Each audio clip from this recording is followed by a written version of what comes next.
తిరుమల శ్రీవారి లడ్డు ప్రసాదంపై ముఖ్యమంత్రి చంద్రబాబు నాయుడు చేసిన ఆరోపణలు కేవలం రాజకీయ లబ్ధి కోసమేనని, భక్తుల మనోభావాలను దెబ్బతీసేలాగా ఆయన వ్యవహరించారని విజయనగరం జిల్లా జెడ్పీ చైర్మన్, వైఎస్ఆర్సీపీ జిల్లా అధ్యక్షుడు మజ్జి శ్రీనివాసరావు మండిపడ్డారు.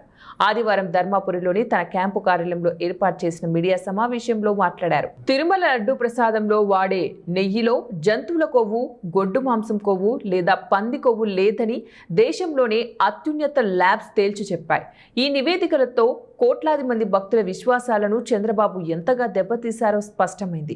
పవిత్రమైన ప్రసాదంపై అపవిత్రపు మాటలు మాట్లాడి భక్తుల భావోద్వేగాలతో ఆడుకున్న ముఖ్యమంత్రి చంద్రబాబు నాయుడు, ఉప ముఖ్యమంత్రి పవన్ కళ్యాణ్ వెంటనే భక్తులకు బహిరంగంగా క్షమాపణ చెప్పాలి. ఏడాదిన్నరగా జంతువుల కొవ్వు అని ప్రచారం చేసిన చంద్రబాబు ఇప్పుడు అసలు విషయం తేలిపోవడంతో మాట మార్చి వేరే పదార్థాలు కలిపారు అంటూ తప్పించుకునే ప్రయత్నం చేస్తున్నారు.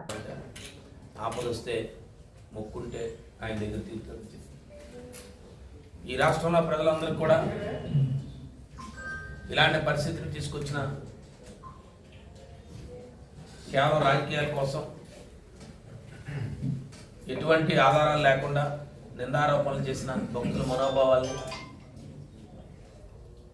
ఒక రాజకీయ పార్టీ నాయకుడి మీద, ఒక ప్రతిపక్ష నేత, ఒక మాజీ ముఖ్యమంత్రి మీద ఆరోపణలు చేయడం చేస్తే సాక్షాత్తు సుప్రీంకోర్టు వారే ఒక సిబిఐ ఎంక్వైరీని పోస్ట్ చేశారు. ఇది ఎవరు కోరలే, ఏ రాష్ట్ర ప్రభుత్వం కోరలే, కేంద్ర ప్రభుత్వం కోరలే.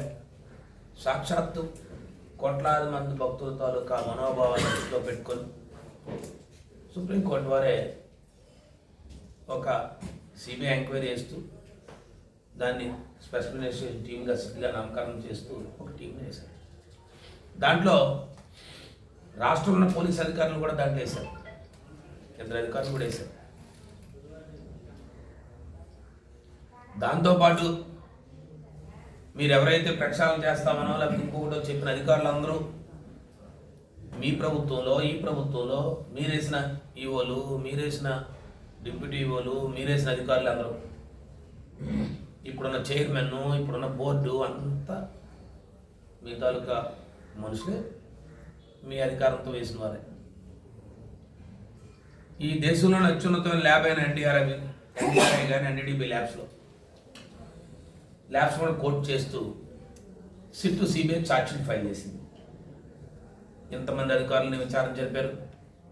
మీరు ఈ రాష్ట్రంలో ఉన్న పోలీస్ వ్యవస్థలో ఉన్న అధికారులని మీరు ఎవరైతే రిప్రజెంట్ చేశారో, మీరు ఎవరైతే ఒక ఇద్దరు అధికారులు ఇవ్వండి అని చెప్పి సిబిఐని కోరితే సుప్రీంకోర్టు ఆదేశాల మేరకు మీరు ఒక ఇద్దరు అధికారులు ఇచ్చారు. వీళ్ళందరూ కలిపి పూర్తి స్థాయిలో విచారణ జరిపి ఒక సంవత్సర కాలంగా విచారణ చేసి వాళ్ళు ఛార్జ్షీట్ ఫైల్ చేశారు. ఆ ఛార్జ్షీట్లో ఎక్కడా కూడా, ఎందుకంటే వెంకటేశ్వర మహిమది వారు వచ్చి ఛార్జ్షీట్ ఫైల్లో ఎలాంటి జంతు కొవ్వు కానీ, ఎలాంటి పంది కొవ్వు కానీ, లేదా ఎలాంటి జంతువుల నుంచి వచ్చే యానిమల్ ఫ్యాట్ కానీ ఏది కానీ ఎలాంటిది కూడా కలవలేదు. చాలా స్పష్టంగా సిబిఐ ఛార్జ్షీట్ దాఖలు చేసింది.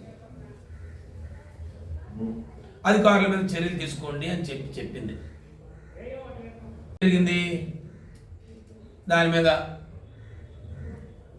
ఈ ఛార్జ్షీట్ చదివిన తర్వాత మరి ముఖ్యంగా ఈ దేశంలో ఉన్న కానీ రాష్ట్రంలో ఉన్న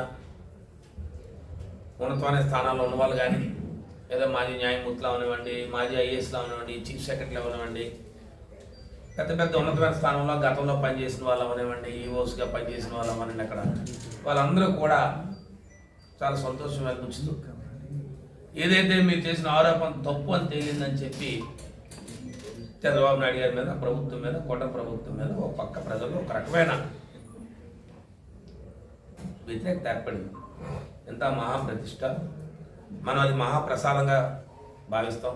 అదేదో తిరుపతి లడ్డు అంటే మన ఏదో ప్రసాదంగా కాదు, అది మహాప్రసాదంగా, దాని పట్ల మనకున్న విశిష్టత అలాంటిది అని వారు వచ్చి ఖచ్చితంగా